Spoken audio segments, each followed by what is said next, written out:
언급을 하겠는데요. 녹조 현상이 뭐냐?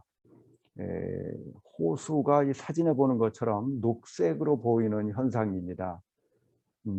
호수의 물이 색깔이 수시로 변합니다. 어떤 때는 갈색이고 어떨 때는 녹색이고 뭐 어떤 때는 검은색 가까이 되기도 하고 그래요. 물의 색깔이 변하는 것은 거기에 떠 있는 작은 미생물 때문에 미생물이 색깔이 녹색이면 녹색으로 보이고 갈색이면 갈색으로 보이고 그러는 겁니다.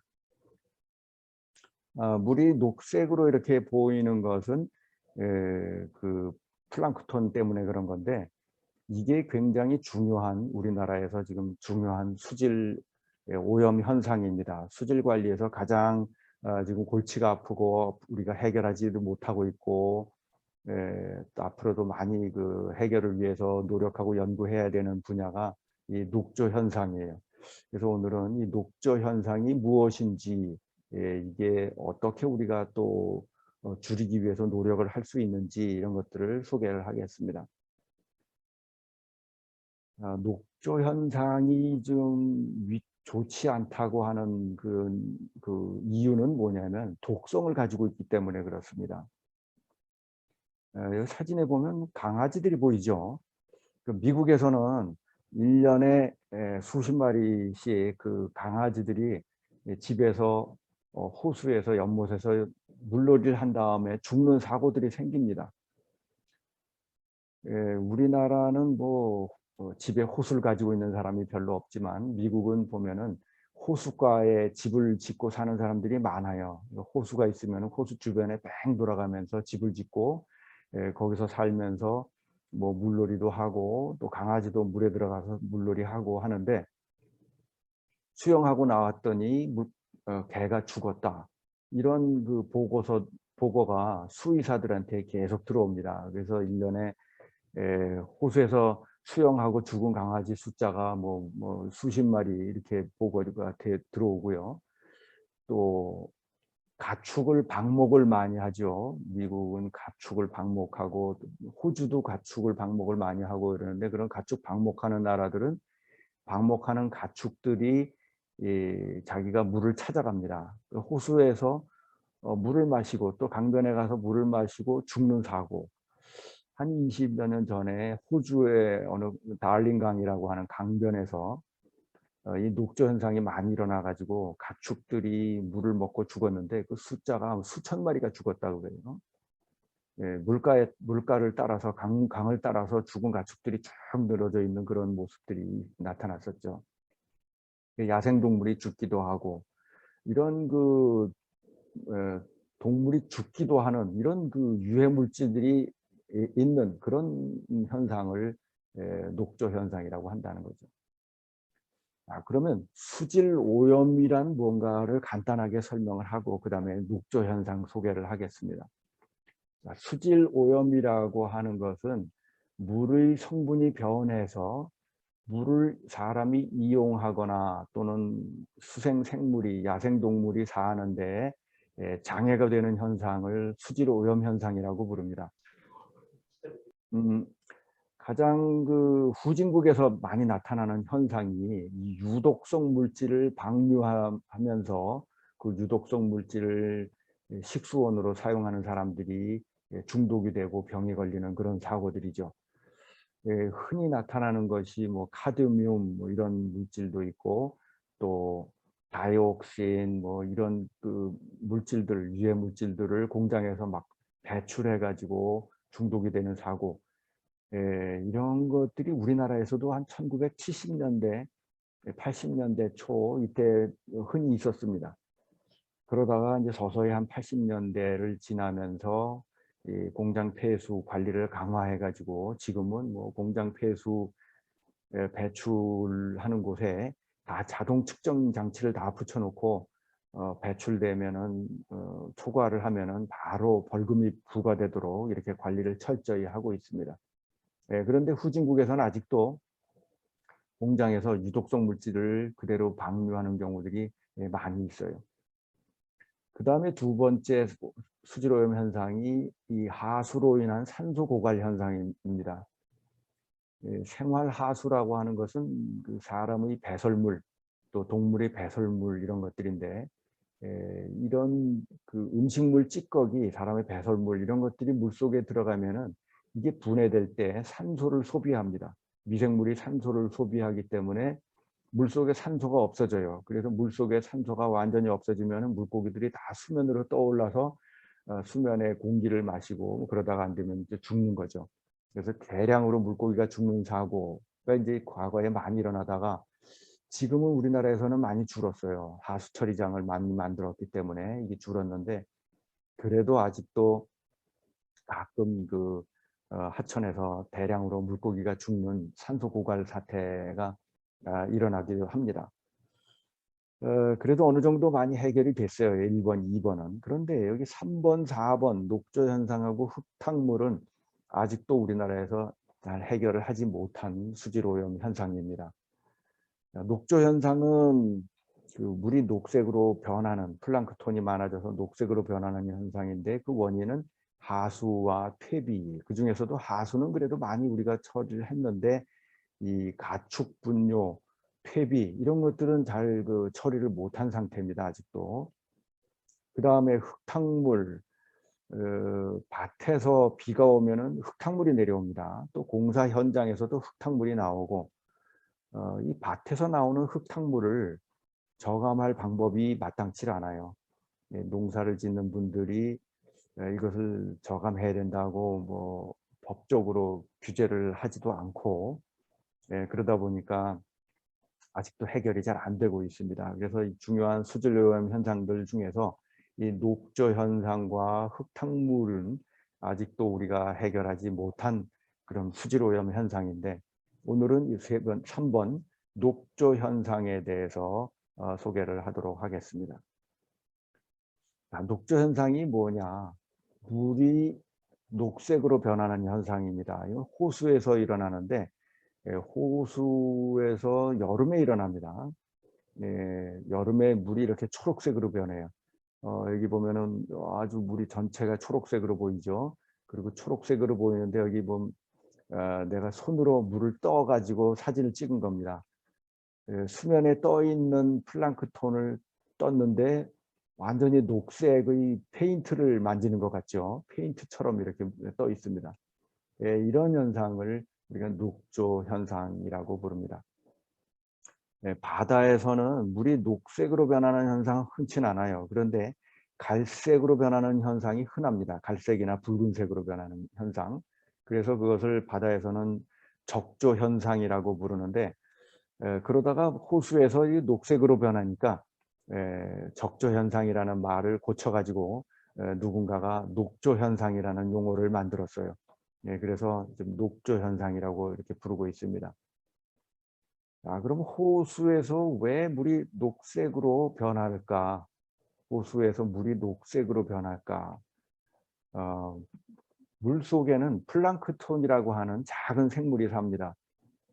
크기가 뭐 10마이크론 이하 이 정도 되기 때문에 맨눈으로는 보이질 않습니다. 현미경으로 봐야 보이는데, 그런 그 작은 미생물이 있는데, 그 미생물 중에 광합성을 하는 미생물이 있습니다.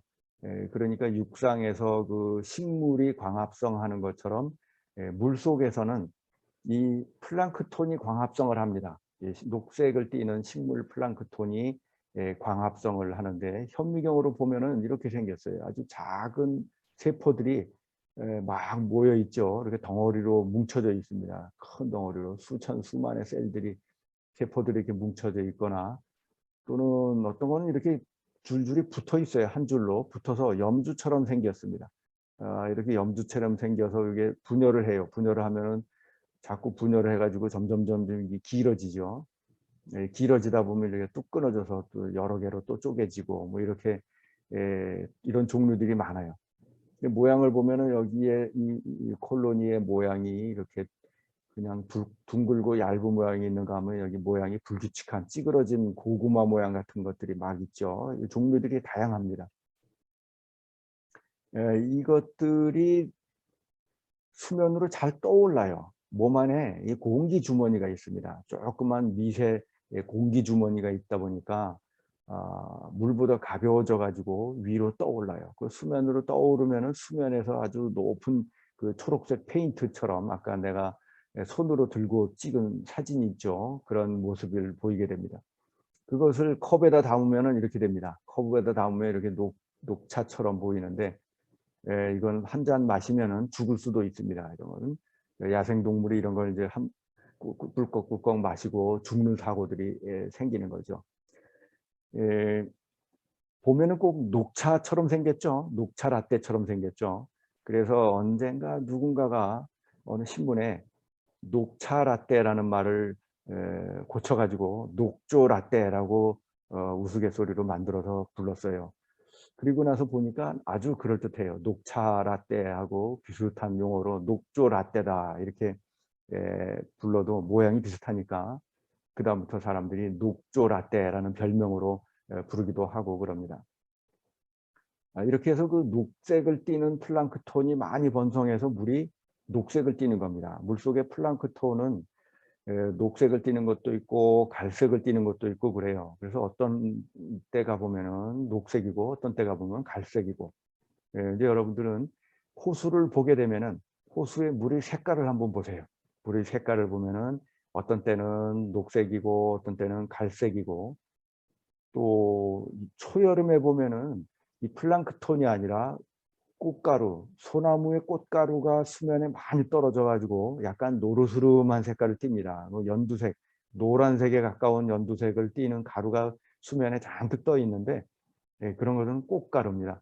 그 소나무 꽃가루로 인해서 색깔이 변하기도 하고 그러니까 앞으로 여러분들이 한번 그 호수를 보게 되면은 물의 색깔이 어떤 색인가 한번 잘 관찰을 해 보세요. 녹색도 있고 초록색, 연두색도 있고 갈색도 있고 그렇습니다. 자, 그럼 녹색 보기가 아주 좋죠. 보기가 좋은데 이 녹색이 좋은 것인가? 산림의 녹색은 좋은 겁니다. 산에 나무가 많이 자라고 풀이 많이 자라고 농경지에서 작물이 잘 자란 건 아주 좋은 겁니다. 그런데 거기서 식량을 얻으니까 우리가 좋은 거죠. 생태계도 뭐 야생동물이 잘 살고. 그런데 호수에서 녹색이 되면은 이것은 좋지 않은 겁니다. 호수에서 녹색이 되면은 그 플랑크톤이 많아지는데 왜 그 호수의 녹색을 싫어하는가? 그 물을 우리가 먹어야 되기 때문에 그렇습니다. 우리가 상수원으로 식수로 써야 되기 때문에 플랑크톤이 많은 걸 싫어하는 거예요. 그 플랑크톤이 많아지면은 물에 독소도 생기고 냄새도 생기고 또 아까 산소 고갈도 수질오염 현상이 있었죠. 산소 고갈이 일어나서 물고기가 뭐 떼죽음하기도 하고 이래서 호수에서 녹색이 생기면은 이것은 아주 위험한 겁니다. 좋지 않은 겁니다.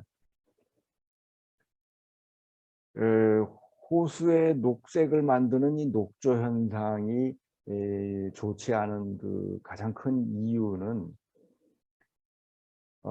이 독소를 만들기 때문에 그래요. 남조류라고 하는 플랑크톤이 독소를 만드는데 이 광합성 생물이 독소를 만드는 거는 뭐냐면 자기를 보호하려는 방어 기작입니다. 방어하는 방법이에요. 육상에 사는 식물도 독을 많이 만듭니다. 우리가 식물을 채식을 하면서 식물을 많이 먹죠. 그런데 인간이 먹을 수 있는 그 식물은 몇 종은 안 돼요. 우리가 먹을 수 있는 야채, 곡물 이런 거 보면은 뭐 몇 종 안 되고 한 100종류도 안 되고 산에서 산나물을 뜯어 먹는 것도 독성이 약한 것들을 뜯어 가지고 물에다 삶아서 독소를 다 빼고 그리고 나서야 먹을 수 있는 것들입니다. 그래서 그 야생 생물들은 자기를 방어하려는 그런 그 능력들을 가지고 있습니다. 이 남조류라고 하는 플랑크톤도 일종의 자기를 방어하는 그런 기작을 가지고 있는 거죠. 독소를 만들어 가지고 나를 잡아먹으면 너도 죽는다 이런 어, 그런 그 방어를 하는 거예요. 그런데 그 물속에 있는 플랑크톤을 누가 먹느냐면 동물 플랑크톤이 먹습니다. 식물 플랑크톤은 동물 플랑크톤이 먹고 또는 물고기가 먹죠.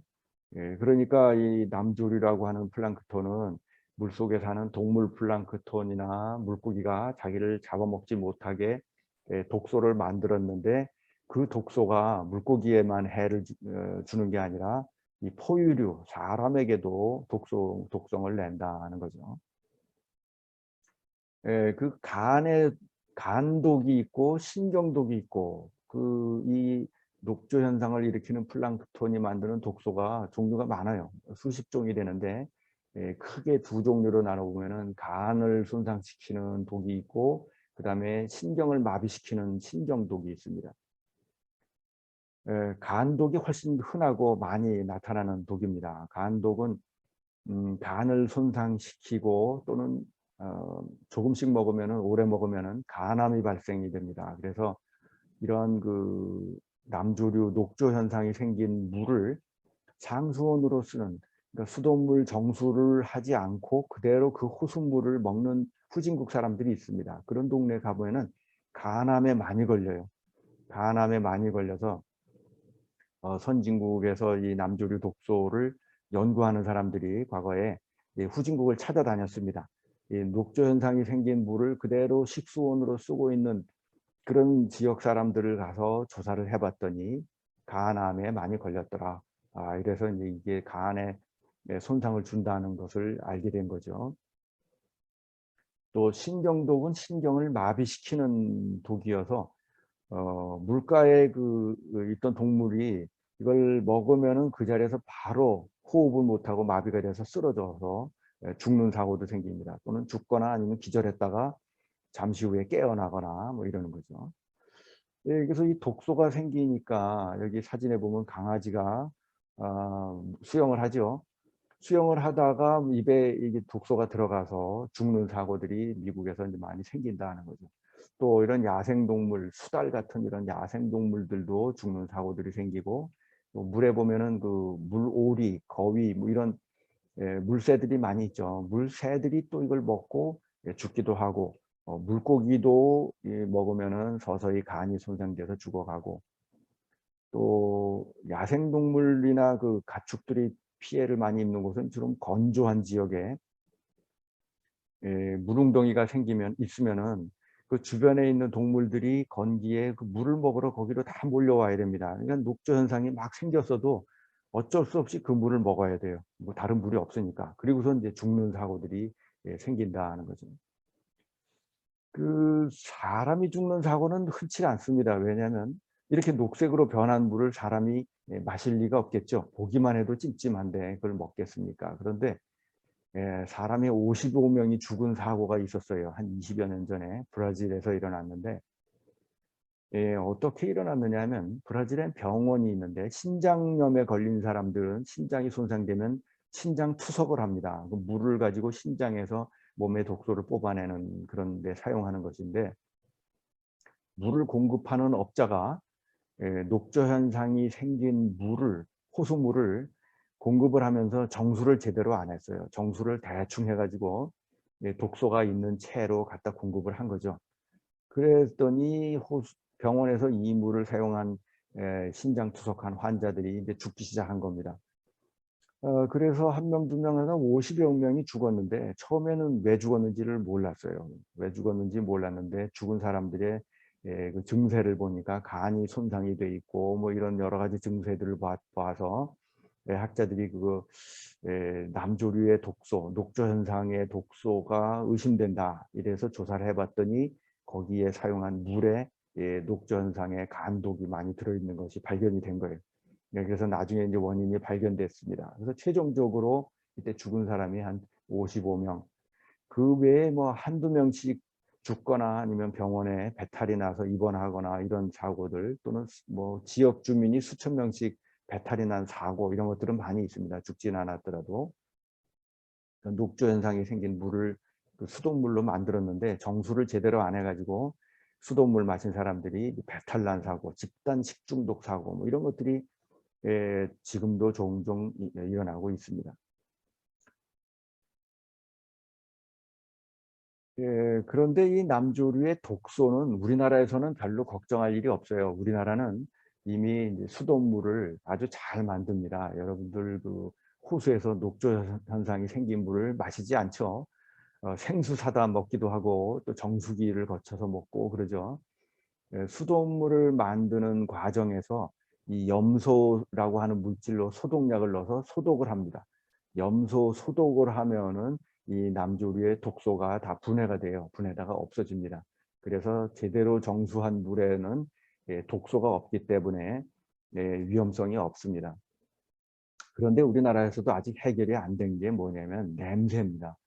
이 남조류가 살면은 수돗물에서 냄새가 나요. 그 어떤 냄새냐 하면은 이 플랑크톤이 만들어내는 냄새가 사람들이 표현하기를 먼지 냄새, 뭐 곰팡이 냄새 또는 흙냄새, 우리는 흙냄새라는 표현을 종종 쓰죠.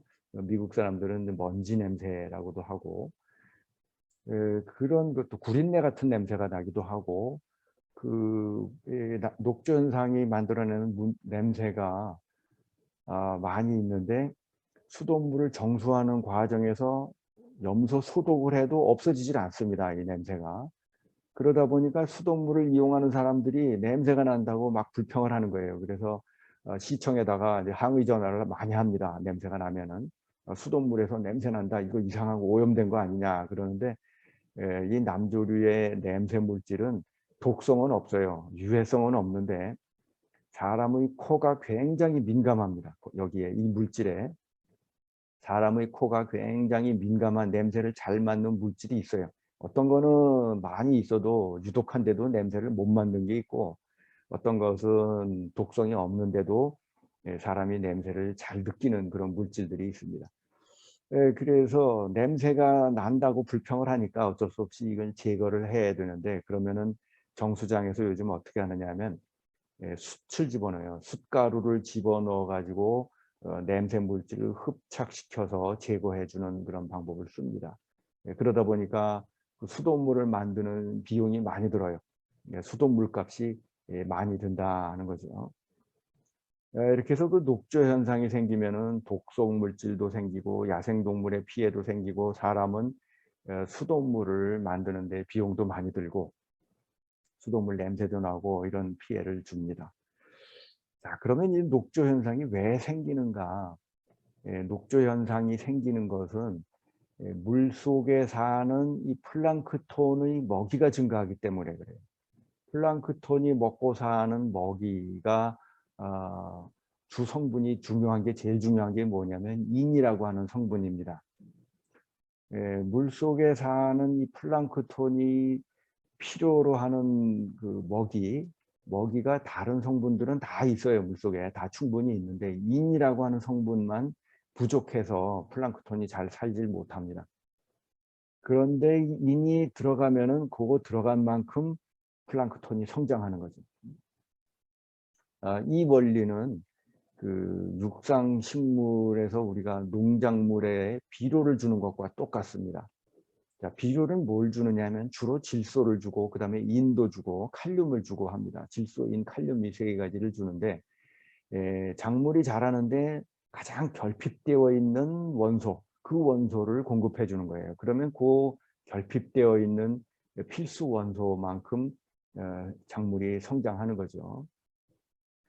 그 성분 중에 제일 중요한 게 이제 인 성분인데 인은 생물이 사는데 아주 필수적인 원소입니다. 그러니까 인이 부영양화를 일으키고 녹조 현상이 원인이 된다고 해서 이게 나쁜 물질, 유해 물질이 아니라 그게 아니라 생물이 살아가는데 꼭 필요한 물질입니다. DNA의 주요 성분이에요. 그러니까 DNA 유전 정보를 만들기 위해서 생물이 꼭 필요로 하는 원소다. 그래서 육상에서 비료를 줄 때 질소를 주고 인을 주고 칼륨을 주는데 이게 육상 식물이 성장하는 거는 바람직하지만 물에 들어와서 플랑크톤이 성장하는 건 우리가 싫어하는 거죠.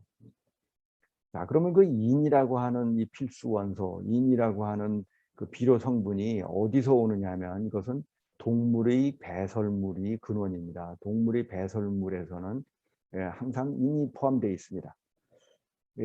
모든 생물은 인을 가지고 있어요. 그런데 그 동물이 음식을 먹으면은 그 음식물 속에 있는 이는 더 이상 필요로 하질 않아요. 사람이 성장하는 데는 아주 소량만 필요하고 나머지는 다 배설됩니다. 그래서 사람의 소변에는 인이 많이 들어 있어요. 인이 많이 들어가 있어서 어떤 때는 소변이 막 혼탁해지기도 하는데, 그런 것들은 인이 많이 침전물이 만들어져서 그런 거예요. 사람뿐 아니라 가축의 배설물에도 이 인이 다 들어 있습니다. 동물, 또 소, 돼지, 닭 배설물에도 먹고 난 인이 함유가 돼 있어서 다 배설이 됩니다. 그러면 어떻게 배출이 되느냐 하면은, 사람의 배설물은 하수로 나오죠. 하수로 나오고, 동물의 배설물은 하수 처리장으로 나오는 게 아니라 대부분 모아서 폐비를 만듭니다. 축산분뇨를 그대로 배출하거나 뭐 처리장으로 보내기도 하고, 많은 양은 주로는 이 폐비를 만들어요. 그래서 폐비 형태로 유출이 된다는 거죠.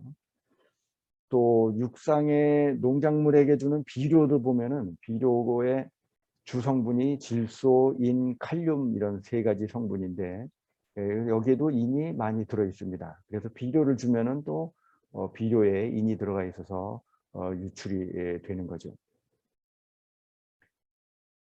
그런데 원래 동물의 배설물은 수질 오염을 시키지 않습니다. 그게 정상이에요. 그 생태계의 그 인순환, 인이 어떻게 그 순환되는가?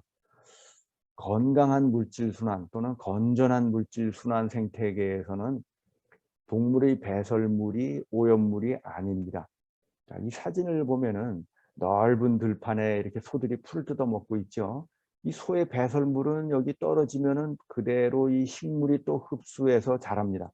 그래서 식물이 먹이가 되죠. 그리고 식물이 자라면 또 동물이 먹어요. 이렇게 해서 여기서 식물과 동물 사이에 물질이 순환을 합니다. 그래서 동물이 배설물이 식물로 가고, 식물은 또 동물의 식량이 되고, 이렇게 순환하는 것이 정상적인 생태계이고, 그러면 여기서 외부로 인이 잘 유출되질 않아요. 보면은 넓은 초지에 소가 듬성듬성 있죠. 아주 넓은 초지에. 이게 방목하는 정상적인 그 가축 사육의 형태입니다. 호주라든가 남아메리카, 미국의 방목지들 가보면 이렇게 돼 있어요. 그리고 방목하는 소의 숫자를 대부분 규제를 합니다. 미국 같으면 1제곱킬로미터에 뭐 100마리 뭐 이런 식으로 마리수가 제한이 있어요. 왜냐하면 너무 밀집해 있으면은 생태계를 파괴할 우려가 있으니까 면적당 마리수를 제한하는 거죠. 그렇게 해서 정상적인 생태계가 이루어지는 것이 문제가 없는데, 우리나라의 가축은 어떻게 키우느냐 하면 이렇게 키웁니다. 가축은 모아놓고 사료를 먹입니다. 자, 그 사료는 어디서 왔느냐? 미국에서 사온 옥수수가 주성분입니다. 옥수수 또는 뭐 외국에서 건초도 사오기도 하고, 옥수수가 가축 사료에서 제일 큰 주요 성분이고, 그 다음에 콩, 이런 것들을 사서 가축에게 먹입니다. 그러면 가축이 배설을 하는데, 이 배설물이 이 미국이나 또는 남아메리카의 식물로 다시 돌아가야 되는데, 사료는 수입해 오지만 배설물은 수출을 하지 않죠. 그대로 우리나라의 땅에 떨어집니다. 그러면 결국 우리나라의 호수와 하천에 인이 많이 축적이 되는, 많아지는 그런 그 생태계의 불균형이 생기는 거예요. 그 생태계의 정상적인 인 순환이 깨진 거죠. 그러면 이 가축 분뇨가 어떻게 변형이 되느냐 하면, 가축 분뇨를 오래 썩혀 가지고 퇴비를 만들어서 푸대에 넣어서 이렇게 밭에다 뿌립니다. 이 밭에 보면은 푸대가 많이 있죠. 이 푸대가 이 퇴비예요. 그런데 농사를 짓는 사람들을 얘기를 들어보면은, 퇴비를 만들면은 가축 분뇨가 전혀 수질 오염을 시키지 않는 것으로 오해하는 경우가 많습니다. 잘못 알고 있는 것이죠. 그건 뭐냐면, 오래 썩혔으니까 다 썩을 거 다 썩지 않았느냐, 이렇게 생각하는데, 이 녹조 현상을 일으키는 인이라고 하는 성분은 썩는 물질이 아니에요. 이것은 분해되는 물질이 아니고 무기 물질이기 때문에 그대로 남아 있다가 퇴비를 아무리 오래 부숙시키고 썩혀도 그대로 남아 있다가 결국은 밭으로 나가서 밭에서 유출이 되는 거죠.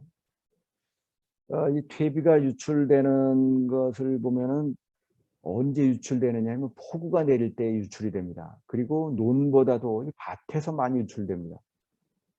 왜 밭에서 더 많이 유출되느냐 하면은 논은 평지이죠. 논은 평지니까 비가 오더라도 물이 좀 천천히 흘러가고 토양이 침식이 좀 덜 돼요. 그런데 여기 사진을 보면 밭이 이렇게 경사가 져 있죠. 경사가 져 있으면은 여기서 퇴비가 쉽게 유출됩니다. 유속이 빨라지고 유출이 잘 돼요. 우리나라는 이 경사진 밭이 굉장히 많습니다. 우리나라는 그 한 60%가 산림이에요. 평지는 한 30% 정도밖에 안 돼요. 조금 완경사를 다 포함해도 40%도 안 됩니다. 60 내지 70%가 이렇게 경사진 땅입니다. 그러다 보니까 논을 만든 곳은 평지인데 나머지는 이제 밭이 되는 거죠. 경사진 곳은 밭을 만들고 여기다가 퇴비를 뿌리면은 비 오는 날 이게 유출이 되는 거예요. 유럽이나 미국의 중부 지방을 가보면은 산이 없어요. 끝없는 평지입니다. 그런 데는 또 폭우도 잘 안 내려요. 비가 보솔보솔 자주 내리고 그러면은 퇴비를 뿌려도 유출이 되질 않습니다.